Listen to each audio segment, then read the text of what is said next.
A paz do Senhor, seja bem-vindo, seja bem-vinda ao canal do professor Álvaro Bruno para mais uma videoaula da Escola Bíblica Dominical da nossa querida CPAD, Casa Publicadora das Assembleias de Deus.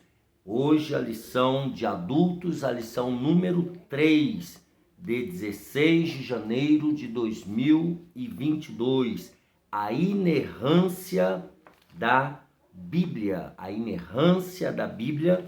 Estamos nesse primeiro trimestre de 2022, estudando sobre a supremacia das Escrituras. Nessa lição número 3, então, 16 de janeiro de 2022, a inerrância da Bíblia. Mas eu quero te pedir uma gentileza, já deixa aqui embaixo o seu gostei. Se você não é inscrito, se inscreva no canal e não se esqueça, deixe os seus comentários, suas observações e também compartilhe essa videoaula com o maior número de pessoas para que elas também sejam abençoadas por Deus. Lição número 3, texto áureo. Porque em verdade vos digo que até que o céu e a terra passem, nem um jota ou um tio se omitirá da lei, sem que tudo seja cumprido. Mateus capítulo 5, versículo 18.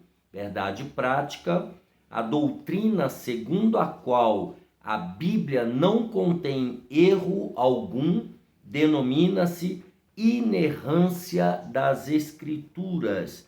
Por isso, podemos confiar em sua mensagem, que é incorruptível.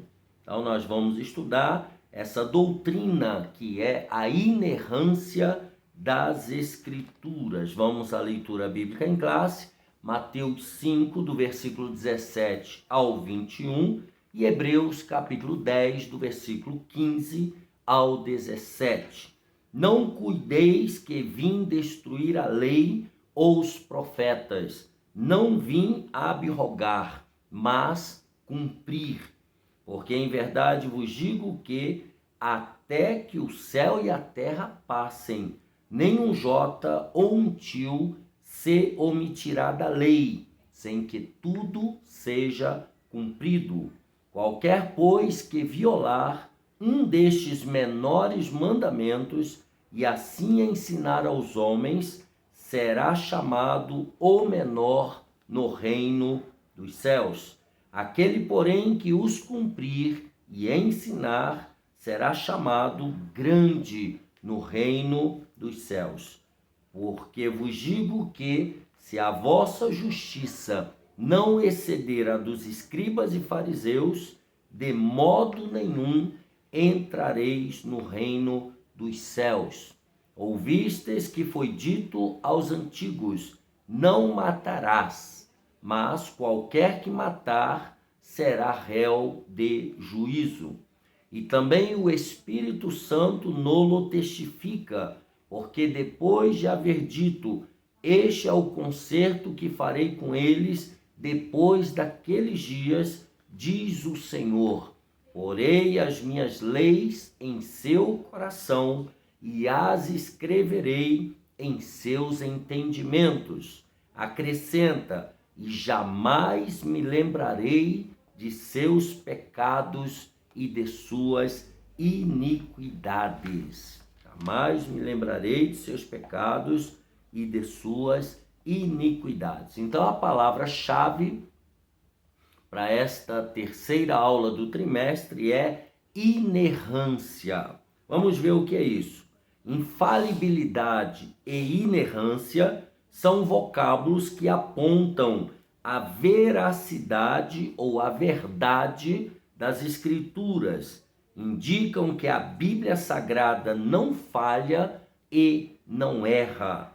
Significa afirmar que ela é a verdade em tudo o que diz, tanto em questões espirituais quanto históricas e científicas, tá? Mateus 5,17, na leitura que nós fizemos, está aí registrado. Jesus ele não veio destruir a lei, mas ele veio cumprir.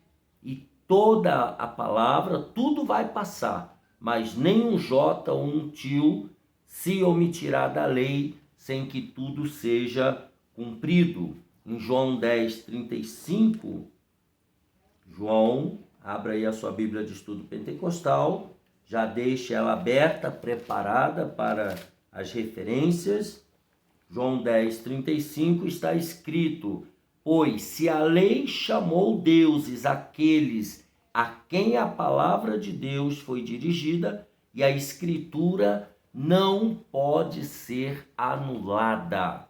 Então veja que a palavra de Deus, ela é infalível, ela é a inerrância da palavra de Deus, mostrando que a palavra de Deus, ela não erra, ela é completa.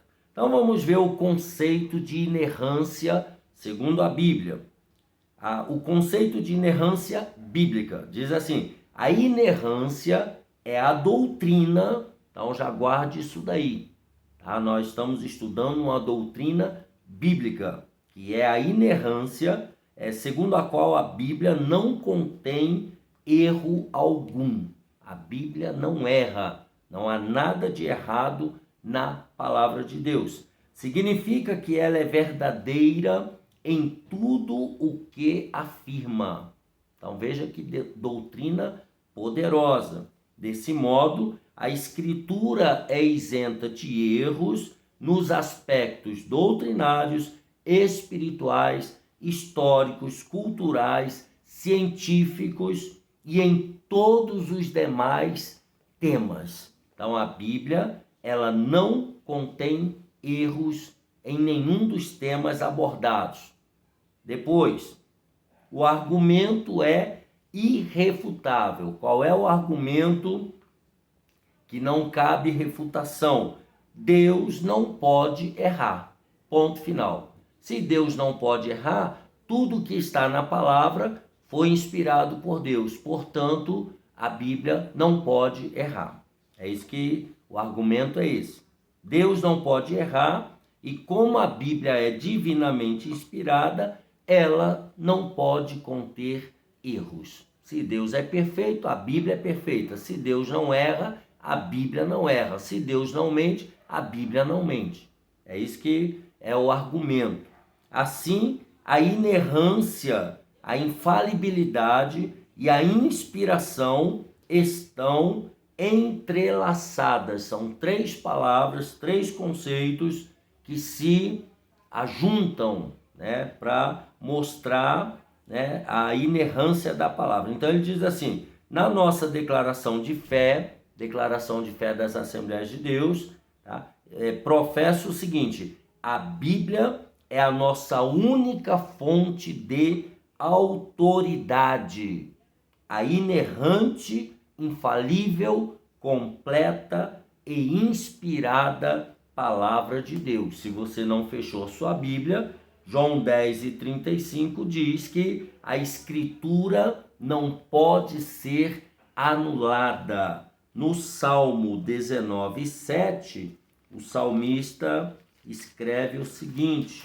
Salmo 19:7: a lei do Senhor é perfeita e refrigera a alma. O testemunho do Senhor é fiel e dá sabedoria aos simples. Ou seja, a lei do Senhor é perfeita. Então, nós, assembleianos, pentecostais, nós cremos que a Bíblia é a única fonte de autoridade para a nossa vida. Ela é a inerrante, ela não contém erros, ela é infalível, ela não tem falhas, ela é completa, ela é perfeita, não precisa de complementos e ela é a inspirada palavra de Deus. Então, esse é o conceito de inerrância bíblica. Número 2, a Bíblia reivindica a sua inerrância, ou seja, a própria Bíblia, ela busca esse conceito, ela reivindica essa autoridade. Diz assim: o termo inerrância não aparece na Bíblia, mas a ideia está presente nas páginas do texto sagrado. Então veja, a ideia por trás desse conceito de inerrância, ele existe. A palavra não está presente, mas o conceito sim, a ideia, né, da inerrância da Bíblia. No livro de Provérbios está escrito que toda a palavra de Deus, ela é pura. Lá em Provérbios capítulo 30, ele faz a citação, Provérbios capítulo 30, verso 5. Toda a palavra de Deus é pura, escudo é para os que confiam nele. Tá? Então, toda a palavra, versículo 5, é pura, e toda a palavra ela é escudo para quem confia na palavra de Deus. E o salmista afirma que a palavra do Senhor, ela é provada. Voltando lá para o Salmo, estávamos no 19, agora ele cita o Salmo de número 18 e o versículo 30, que diz assim: o caminho de Deus é perfeito, a palavra do Senhor é provada, é um escudo para todos os que nele confiam. Então, a palavra do Senhor, ela é provada. Então, todos nós que provamos da palavra do Senhor na nossa vida, a gente confirma que ela é a verdade que transforma, que liberta.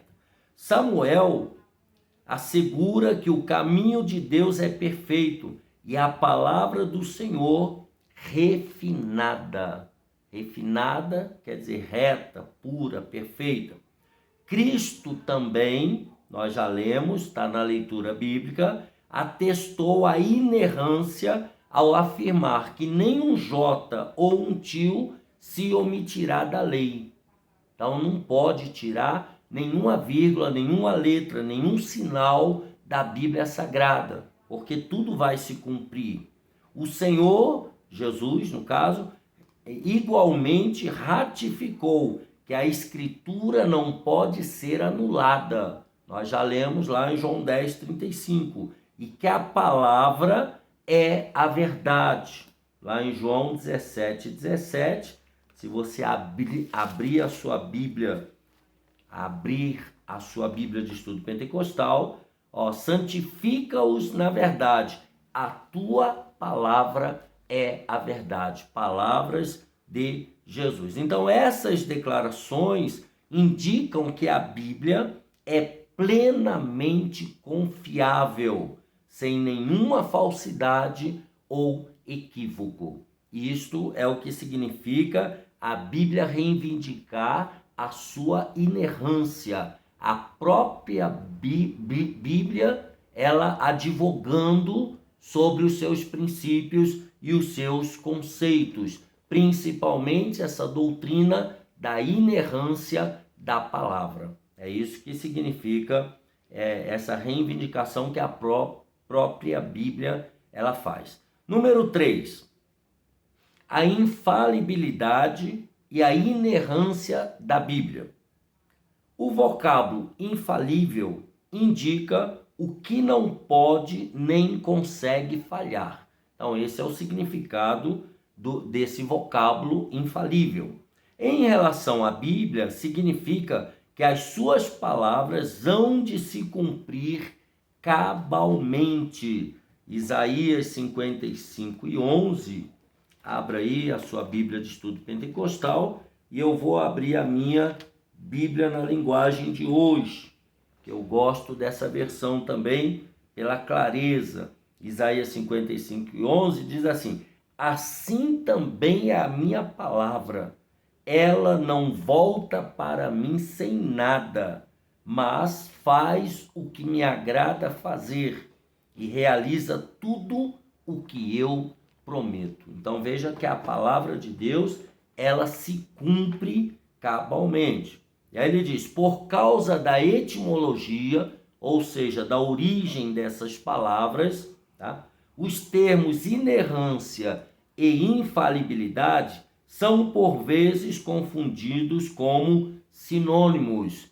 E aqui eu quero acrescentar que são palavras que fazem parte do mesmo campo semântico, têm significados, têm semelhanças, né? Elas fazem parte de um conjunto de palavras cujos significados apontam na mesma direção. Não obstante, segundo o autor, outros afirmam que a Bíblia é somente infalível, não tem falha, quanto à sua mensagem salvífica, e não a consideram inerrante. Então, há pessoas que acreditam que, sim, a Bíblia contém erros.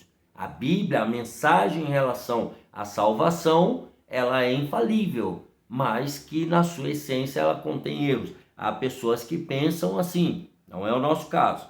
Por isso, por conta desse adendo, preferimos o uso de ambos os termos, isto é, cremos e ensinamos que a Bíblia é infalível, incapaz de falhar e é igualmente inerrante, livre de erro. Para nós, assembleianos, no nosso credo, nós entendemos que a Bíblia não contém erros. Ela não falha e ela não contém erros. Tá? Negar essas verdades é desacreditar de sua autoridade e inspiração divina. Logo, pouco antes lá do Apocalipse, tem o livro de Judas, a carta de Judas. Vamos dar uma olhadinha? Judas só tem um capítulo. Olha só. Judas, versículos... Vejamos aqui, versículo 1. Judas, servo de Jesus, irmão de Tiago, aos chamados queridos e tal. Aí ele vem, versículo 3. Amados, procurando eu escrever-vos com toda a diligência acerca da comum salvação, tive por necessidade escrever-vos e exortar-vos a batalhar pela fé que uma vez foi dada aos santos. Ele usa aqui a expressão, tive por necessidade escrever-vos. Tá? No versículo 4, olha por que ele escreveu. Porque se introduziram alguns que já antes estavam escritos para este mesmo juízo, homens ímpios que convertem em dissolução a graça de Deus e negam a Deus, único dominador e Senhor nosso, Jesus Cristo. Então, algumas pessoas negavam a divindade de Jesus para se aproveitar, para levar as pessoas, induzi-las ao erro. Então, Judas aqui fala da autoridade e da inspiração divina na composição da Bíblia Sagrada. Então, vimos aqui o conceito de inerrância, vimos que a Bíblia reivindica a sua própria inerrância e vimos a infalibilidade e a inerrância da Bíblia. Nós aplicamos os dois conceitos porque assim o cremos. Então, fazendo um resumo desse tópico 1, a Bíblia é totalmente inspirada por Deus e isenta de qualquer erro. E por isso é a nossa autoridade final de fé e prática. Por isso que nós praticamos a palavra e entendemos que a Bíblia é a autoridade suprema para a nossa vida espiritual, material e etc. Vamos ao tópico 2. O Espírito Santo preservou as Escrituras. Isso aqui é muito importante, preste atenção. Primeiro, os manuscritos autógrafos. Tá? Olha que coisa linda essa palavra. Os manuscritos originais, os primeiros, são chamados de autógrafos. tá? São os textos com a grafia do próprio punho do autor bíblico ou de seu escrevente. Vejamos aí Filemon. Se você está em Judas, volte um pouquinho até Hebreus e logo antes de Hebreus tem essa carta que Paulo escreveu a Filemon. E aí o versículo de número 19, que diz assim: eu, Paulo, de minha própria mão o escrevi. Eu pagarei, para te não dizer que ainda mesmo a ti próprio, a mim te deves.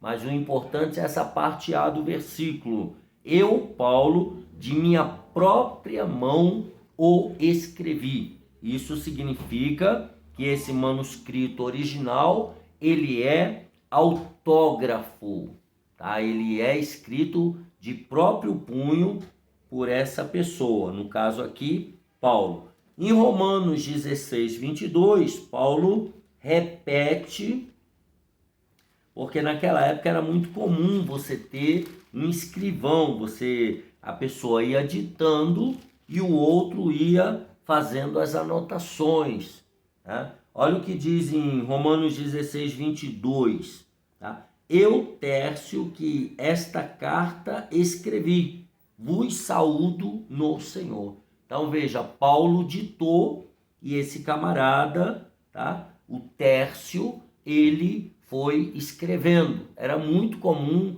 essas pessoas ilustres, digamos assim, elas terem um escriba, né? Terem um escrivão, tá? Que anotava e ia redigindo, tá? E às vezes era a própria pessoa que redigia. No caso da carta a Filemon, tá? Paulo falou que ele escreveu de próprio punho.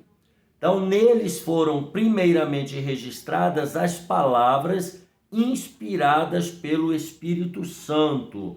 Novamente, você vai até Hebreus e nós vamos lá em Pedro. Logo depois de Hebreus vem Tiago e logo depois vem 1 Pedro e 2 Pedro. 2 Pedro 1, 21, ele diz: porque a profecia nunca foi produzida por vontade de homem algum, mas os homens santos de Deus falaram inspirados pelo Espírito Santo. Então, esses homens que escreveram, como Paulo, por exemplo, que escreveu várias cartas, João, né, o evangelista, Tiago, eles escreveram inspirados pelo Espírito Santo. Igual o caso de Marcos, Mateus, né, Lucas, todos eles foram inspirados e eles escreveram o texto.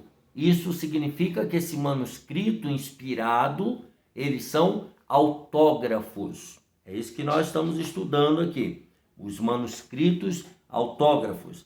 E aí ele diz: cremos que a inerrância das escrituras pertence a esses documentos, aos documentos autógrafos, e que as cópias fiéis desses manuscritos preservaram a exatidão, né, dos originais. É assim que nós cremos, tá? Há controvérsias, há pessoas levantando outras possibilidades, mas nós cremos que as cópias fiéis desses manuscritos preservaram a exatidão dos originais. O Espírito Santo providencialmente manteve a revelação divina incorruptível. Vamos ver isso em João, capítulo 14, João 14, 17. É assim que nós cremos, segundo a Bíblia, segundo a nossa compreensão. João 14, 17, diz assim: o Espírito da verdade, que o mundo não pode receber, porque não o vê, nem o conhece, mas vós o conheceis, porque habita convosco e estará em vós. Então, se o Espírito Santo estava nesses homens que fizeram os primeiros manuscritos e naqueles que copiaram também, então nós cremos que essa revelação divina, ela manteve-se incorruptível. No capítulo 16, versículo 13 e no versículo 14, olha as palavras aqui, de Jesus falando: mas quando vier aquele Espírito da verdade, ele vos guiará em toda a verdade, porque não falará de si mesmo, mas dirá tudo o que tiver ouvido e vos anunciará o que há de vir. Ele me glorificará, porque há de receber do que é meu e vou-lo há de anunciar. Então veja que quem fez as cópias dos textos autógrafos eram também homens cheios do Espírito Santo. Portanto, a inspiração divina, a revelação, ela continuou, porque a inspiração é só para quem escreveu o texto original, os autógrafos, digamos assim. Tá? Os outros, eles mantiveram a revelação divina incorruptível. Tá? Depois, fora dessa compreensão, a Bíblia não seria fonte de autoridade, que é o que Jesus também fala em João capítulo 5, versículo 39. Se você abrir sua Bíblia de Estudo Pentecostal, ele diz: examinais as Escrituras, porque vós cuidais ter nelas a vida eterna, e são elas que de mim testificam. Então, se houvesse alguma corrupção, essas palavras de Jesus, elas seriam anuladas. E nós sabemos que não é assim que funciona. Subtópico 2. Os manuscritos apógrafos. O primeiro é autógrafos e agora são os manuscritos apógrafos. O que é isso? As cópias dos manuscritos originais são chamadas de apógrafos. Atualmente existem cerca de 25 mil cópias dos manuscritos bíblicos, a maioria deles em hebraico, grego e latim. Tá? Os escribas judeus transcreveram os originais do Antigo Testamento com precisão milimétrica, conforme nos ensina o professor Isaías no curso de teologia. Ele diz que havia todo um ritual de purificação, de cuidado, não podia errar, se errasse tinha que escrever tudo de novo. Eram homens, escribas extremamente cuidadosos, preparados para poder fazer essa cópia. Tá? Então, havia um cuidado muito grande.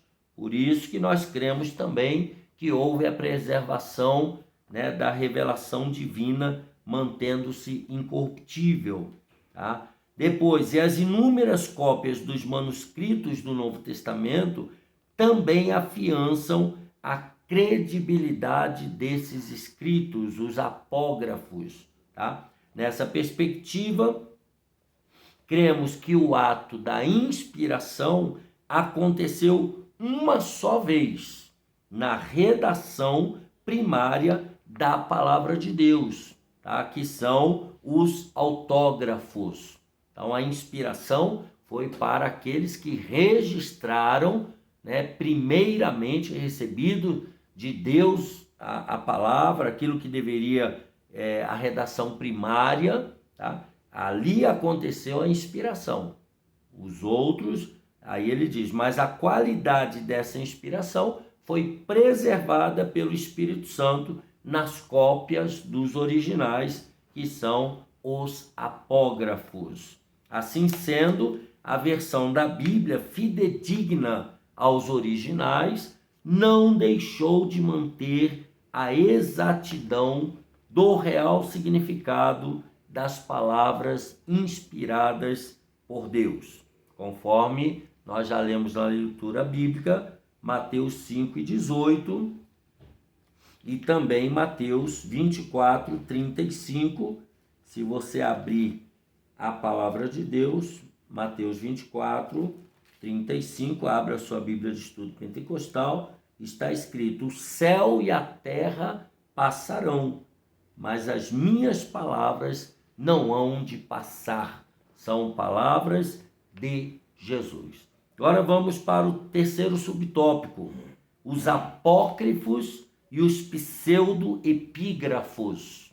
Se eu fosse você, treinaria aí com seus alunos falar essas palavras, né? É um trava-língua, né? Apócrifos e pseudo-epígrafos. Olha que coisa linda, hoje eu estou bom de língua, né? Nossa declaração de fé assegura que os manuscritos apócrifos, que significa escondidos, tais como Tobias, Judite, Macabeus, Baruque e outros, eles apresentam erros, anacronismos, doutrinas falsas e práticas divergentes das escrituras. O que é um anacronismo? Erro de cronologia ou datas relativo a fatos ou pessoas. Então há muita discordância, há muitos erros de datas, de colocação, tá? Sem contar as doutrinas falsas e as práticas divergentes das escrituras, como, por exemplo, oração pelos mortos. Tá? A Bíblia diz que depois que morre, segue-se o juízo. Então não há mais o que fazer. Aí, no caso dos manuscritos apócrifos, eles defendem oração pelos mortos, por exemplo. Tá? Os pseudo-epígrafos, que são os falsos escritos, dentre eles a Assunção de Moisés e o Apocalipse de Pedro, que são textos, né, que foram apontados Moisés e Pedro como escritores, foram produzidos por autores anônimos e espúrios. O que são espúrios? Não inspirados, tá? São não genuínos, não comprovados. São textos hipotéticos. É isso que ele está falando. São autores anônimos e espúrios, que não foram reconhecidos pelos pais da igreja, tá? Que atribuíram indevidamente sua autoria a profetas e apóstolos. Então, isso daí são os pseudos epígrafos. Tá? Na Bíblia dos judeus, atestada por Jesus como a lei, profetas e escritos, conforme Lucas 24, não faziam parte os livros apócrifos, nem os pseudo-epígrafos. Então, na Bíblia original, não tinha esses livros aqui, tá? Apócrifos e pseudo-epígrafos. Por essa razão, eles não integram o cânon bíblico protestante.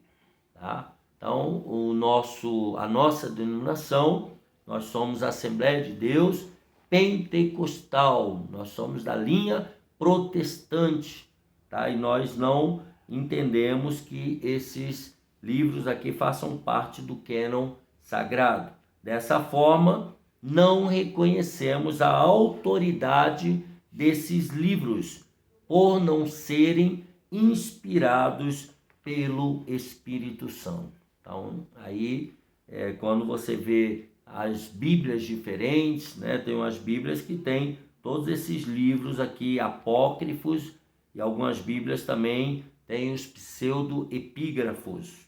Tá? A nossa Bíblia pentecostal protestante não tem. Tá? O Espírito Santo, então, manteve a revelação divina incorruptível, bem como a exatidão das palavras originalmente inspiradas por Deus. Então, aqui o tópico 2, nós entendemos que o Espírito Santo preservou as Escrituras do jeito que elas chegaram até nós, ainda que sejam manuscritos apógrafos. Tá? Número 3, estamos caminhando para o final. A verdade nas Escrituras. A Bíblia, subtópico 1, a Bíblia é a verdade plena. O termo verdade, do hebraico emet, significa o que é confiável, o que é correto. Esse vocábulo grego aletheia tem o sentido de real e fidedigno. Nas Escrituras, corresponde à realidade exata dos fatos, em concordância com o pensamento de Deus. Então, aquilo que foi escrito, nós entendemos que era o pensamento de Deus registrado. Então, a Bíblia ensina que Deus é a verdade. Jesus falou: eu sou o caminho, a verdade e a vida. E a sua palavra também é a verdade. Já lemos 17 de João. Tá? O escritor aos Hebreus declara que é impossível que Deus minta. Hebreus 6:18. Paulo ratifica que Deus não pode mentir. Está lá em Tito 1:2. Em vista disso, de acordo com esse princípio, cremos que a palavra de Deus possui autoridade, conforme a leitura bíblica em classe, e deve ser obedecida acima de qualquer autoridade humana. Não há nenhuma autoridade na terra acima da Bíblia Sagrada. Assim, esses textos servem de base para essa afirmação. O que a Bíblia diz é o que Deus diz. Então, tudo que está registrado é a palavra de Deus, é o pensamento de Deus. Se Deus não pode mentir, a palavra de Deus também não pode mentir. Com certeza não vai mentir. Tá? Subtópico 2, caminhando aí para finalização, a verdade espiritual e moral. Nossa declaração de fé das Assembleias de Deus, afirma que a Bíblia nos revela o conhecimento completo de Deus.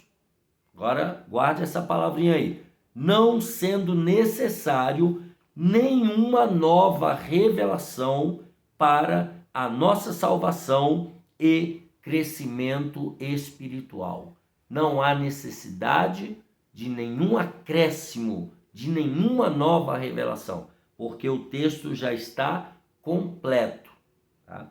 Continuando, o pastor Antônio Gilberto, que é um dos nossos patriarcas da Assembleia de Deus, ensinou que tudo o que Deus requer do homem e tudo o que o homem precisa saber quanto à sua redenção está revelado na Bíblia. E também a ética e a moral se fundamentam na revelação divina. Os padrões bíblicos para o nosso viver não podem sofrer mudanças, ainda que alguns homens, alguns grupos religiosos queiram fazer mudanças no próprio padrão bíblico. Nós não aceitamos. Aquilo que a palavra de Deus diz ser pecado, permanece sendo pecado. A Bíblia não muda. Os seres humanos e os valores humanos podem mudar, mas a Bíblia continua eterna. Por isso, os valores cristãos são permanentes, pois a fonte de autoridade é permanente. A palavra, ela é eterna. Assim, enfatizamos que a Bíblia é a inerrante verdade, tanto espiritual quanto moral. Então, não há nenhuma nova moral. A moral, ela é sempre permanente e ela é de acordo com a palavra de Deus. Tá? Número 3, vimos aí então a verdade espiritual e moral. A verdade histórica e científica.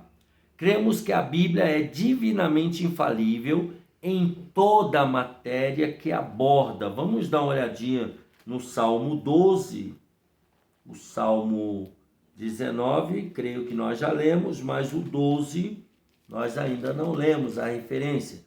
Salmo 12, 6 diz assim: as palavras do Senhor são palavras puras, como prata refinada em forno de barro e purificada 7 vezes. Então a palavra de Deus, ela é infalível em toda a matéria que ela aborda.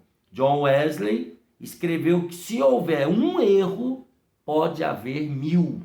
Ou seja, não pode ter nenhum erro na palavra. E se existir alguma falsidade, então a Bíblia não é o livro da verdade de Deus. Por conseguinte, a Escritura não se equivoca quando descreve a criação, os eventos da história e os fenômenos da ciência.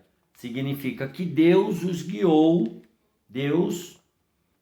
os autores bíblicos e os preservou do registro de inverdades de qualquer natureza, conforme já lemos 2 Pedro 1:21. Assim sendo, endossamos que a Bíblia Sagrada é a verdade inspirada de Deus, inerrante em toda a sua totalidade, isenta de toda falsidade, fraude ou engano. Então veja que Deus ele é a verdade, a sua palavra é a sua extensão. Tudo que a Bíblia ensina, tanto na teologia, na história ou na ciência, é a verdade. Que coisa maravilhosa, dá vontade até de dar glória a Deus. Deus te abençoe e te guarde. Assim nós finalizamos a lição de número 3 sobre a inerrância da Bíblia Sagrada. Se você perdeu alguma aula, clique aí embaixo na playlist, assiste, porque esse trimestre realmente está maravilhoso. Temas muito maravilhosos para o nosso crescimento espiritual. Não se esqueça, deixe o seu gostei, se inscreva no canal e compartilhe essa mensagem, essa videoaula com o maior número de pessoas, para que elas também sejam abençoadas por Deus. Um abraço apertado e até o próximo domingo, se Deus quiser.